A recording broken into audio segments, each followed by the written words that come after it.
آگے بڑھتے ہیں۔ عوام کو اس مہنگائی کے دور میں ذرا سا ریلیف ملا ہے۔ پیٹرولیم مصنوعات کی قیمتوں میں معمولی کمی کی گئی ہے۔ پیٹرول کی فی لیٹر قیمت میں 8 روپے کمی کی گئی ہے۔ ڈیزل کی فی لیٹر قیمت میں 11 روپے کی کمی ہوئی ہے۔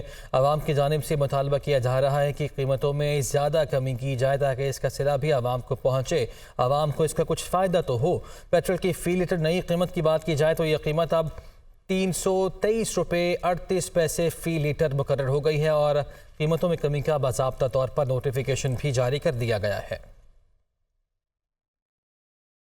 حکومت کی جانب سے پیٹرولیم مصنوعات کی قیمتوں میں کمی کو شہریوں نے ناکافی قرار دے دیا ہے۔ شہری کہتے ہیں کہ پیٹرول کی قیمتوں میں بڑا اضافہ کیا جاتا ہے اور جب کمی کی باری آتی ہے تو عوام کو چند روپے کا ریلیف دے کر تنخواہ دیا جاتا ہے، جو کہ نہ ہونے کے برابر ہے۔ شہریوں نے حکومت سے مطالبہ کیا ہے کہ عوام کو پیٹرولیم مصنوعات کی قیمتوں میں خاطر خواہ ریلیف فراہم کیا جائے۔ تقریباً پٹرول 120 یا 30 روپے لیٹر ہونا چاہیے، اس سے اوپر نہ زیادتی ہے۔ حکومت میں لوگ بیٹھے ہوئے ہیں، وہ لوگ اپنی من مانی مرضی کر رہے ہیں، اس میں کوئی عوام کے بارے میں سوچا نہیں جا رہا۔ جب مہنگا ہوتا ہے تو 30 روپے بڑھا دیتے ہیں اور جب سستا کرتے ہیں تو 5-6 روپے پہ بھی عوام کو خوش کر دیتے ہیں کہ جی ہم نے سستا کر دیا ہے۔ کہنے کا مطلب یہ ہے کہ ہماری عوام کا زیادہ اس میں قصور ہے کہ عوام بہت جلدی ہیپی ہو جاتی ہے۔ وہ غریب عوام ہے، وہ شاید ہیپی ہونے کے لیے بیٹھی ہوئی ہے۔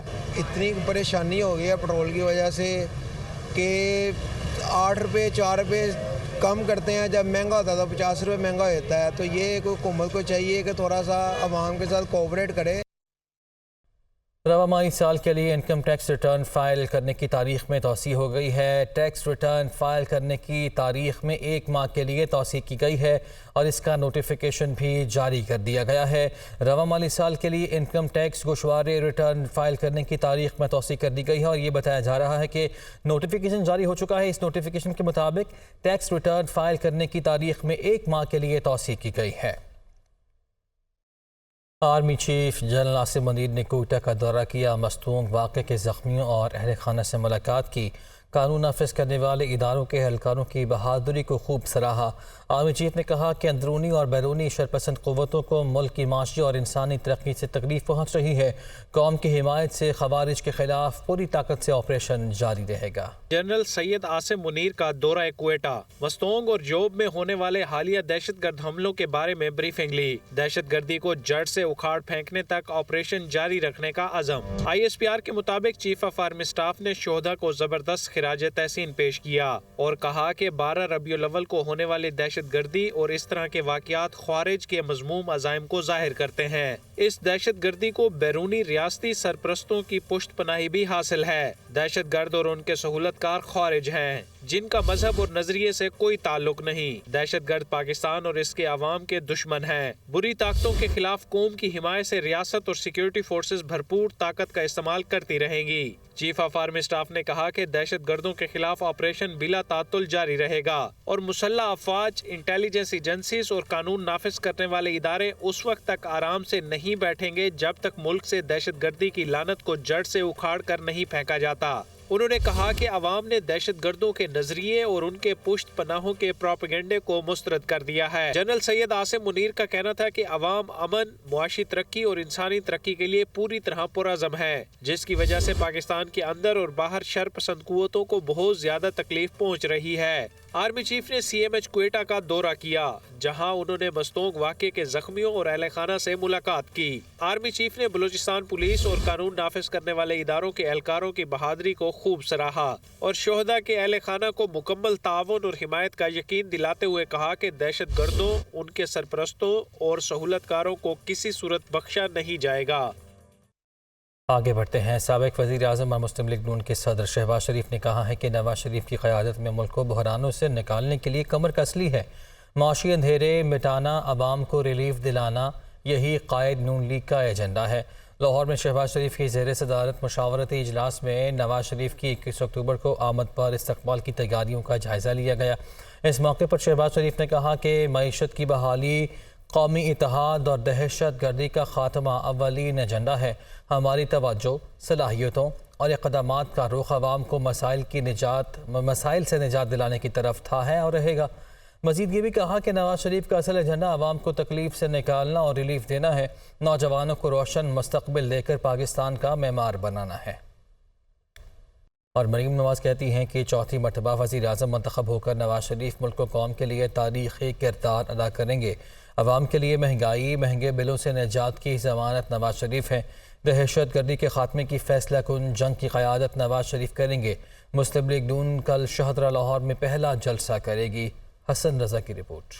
مسلم لیگ نون نواز شریف کے 21 اکتوبر کے جلسے کے لیے کارکنوں کو متحرک کرنے میں مصروف۔ نون لیگ کے ڈویژن اور اضلاع کی سطح کے صدور اور سیکرٹری جنرل کا اجلاس کی صدارت کرتے ہوئے چیف آرگنائزر مسلم لیگ نون مریم نواز نے کہا، قوم کی امید نواز شریف ہیں، تعمیر و ترقی کی تعبیر نواز شریف ہیں، مزدور، کسان اور محنت کش کو ریلیف صرف نواز شریف دلا سکتے ہیں۔ ترجمان نون لیگ مریم اورنگزیب کے مطابق مسلم لیگ نون اتوار سے جلسے شروع کرے گی۔ آغاز شاہدرہ لاہور سے ہوگا۔ اگلے 10 روز تک مختلف مقامات پر مسلم لیگ نون مسلسل جلسے کرے گی، جس سے شہباز شریف، مریم نواز اور حمزہ شہباز خطاب کریں گے۔ دوسری جانب پارٹی ذرائع کا کہنا ہے کہ نواز شریف کی واپسی کے لیے قانونی ٹیم نے لیگی قیادت کی باہمی رضامندی سے اپنی حکمت عملی کو حتمی شکل دے دی ہے۔ نواز شریف کی وطن واپسی سے 2 روز قبل لاہور ہائی کورٹ میں حفاظتی ضمانت کی درخواست دائر کی جائے گی۔ قانونی ٹیم کو لاہور ہائی کورٹ سے 3 سے 7 روز کی حفاظتی ضمانت ملنے کا یقین ہے۔ نون لیگی ذرائع کے مطابق نواز شریف کا سعودی عرب میں 4 روزہ قیام کا امکان ہے، پھر دبئی سے سینئر لیگی رہنماؤں کے ہمراہ پاکستان آئیں گے۔ جمعیت علماء اسلام فے کے سربراہ مولانا فضل الرحمان کہتے ہیں کہ سیاسی عدم استحکام ہو تو دنیا ہم پر اعتماد نہیں کرے گی۔ شمالی علاقہ جات میں شدید سردی کی وجہ سے جنوری کا مہینہ الیکشن کے لیے اچھا نہیں ہے۔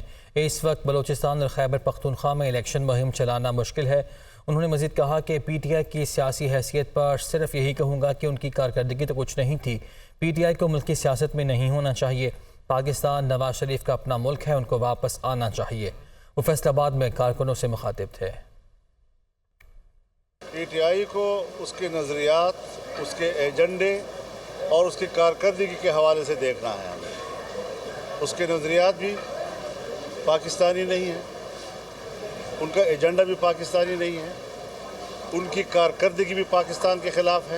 جنوری ایسا مہینہ ہے کہ شاید یہاں فیصل آباد، ڈیرہ اسماعیل خان، لاہور میں تو لوگ ووٹ ڈال سکیں گے، لیکن خزدار سے لے کر تمام شمال بلوچستان، پھر وزیرستان سے لے کر چترال تک، پھر تمام سوات، کوہستان، بٹگرام، شانگلہ، یہ ہمارے ایبٹ آباد، مری تک، یہ برفانی علاقے، اس میں لوگ ہی نہیں ہوں گے۔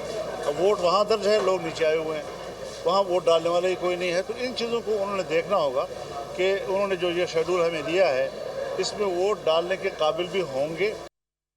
ادھر ایف آئی اے نے سائفر کیس میں چالان آفیشل سیکرٹ ایکٹ کی خصوصی عدالت میں جمع کرا دیا۔ چالان میں تحریک انصاف کے چیئرمین اور وائس چیئرمین کو ذمہ دار قرار دیا گیا ہے۔ ایف آئی اے نے گواہوں کے بیانات کو بھی چالان کا حصہ بنایا ہے۔ اسلام آباد سے رپورٹ۔ سائفر کیس میں اہم پیش رفت، چیئرمین پی ٹی آئی کی مشکلات میں اضافہ، چالان عدالت میں جمع، اعظم خان سرکار کے مضبوط گواہ، سیکرٹری خارجہ بھی فہرست میں شامل، اسد عمر الزامات سے بری۔ ایف آئی اے کی جانب سے جمع کرائے گئے چالان میں چیئرمین پی ٹی آئی اور شاہ محمود قریشی کو قصوروار قرار دیا گیا ہے۔ دونوں کی 27 مارچ کی تقریر کا ٹرانسکرپٹ اور سی ڈی کو بھی چالان کا حصہ بنایا گیا ہے۔ چالان میں کہا گیا ہے کہ چیئرمین پی ٹی آئی نے سائفر اپنے پاس رکھا اور اسٹیٹ سیکرٹ کا غلط استعمال کیا۔ Cipher copy chairman P T I کے پاس پہنچی لیکن واپس نہیں کی گئی۔ شاہ محمود قریشی نے 27 مارچ کو تقریر کی، پھر چیئرمین پی ٹی آئی کی معاونت کی۔ آئی اے نے چیئرمین پی ٹی آئی کے سابق پرنسپل سیکرٹری اعظم خان کو ایک مضبوط گواہ کے طور پر پیش کیا ہے۔ ذرائع کا کہنا ہے کہ اعظم خان کا 161 اور 164 کا بیان بھی چالان کے ساتھ منسلک ہے۔ وزارت خارجہ سے لے کر وزیر اعظم تک کی تمام چین گواہوں میں شامل ہے۔ ان میں سیکرٹری خارجہ اسد مجید اور سابقہ سیکرٹری خارجہ سہیل محمود، ایڈیشنل سیکرٹری خارجہ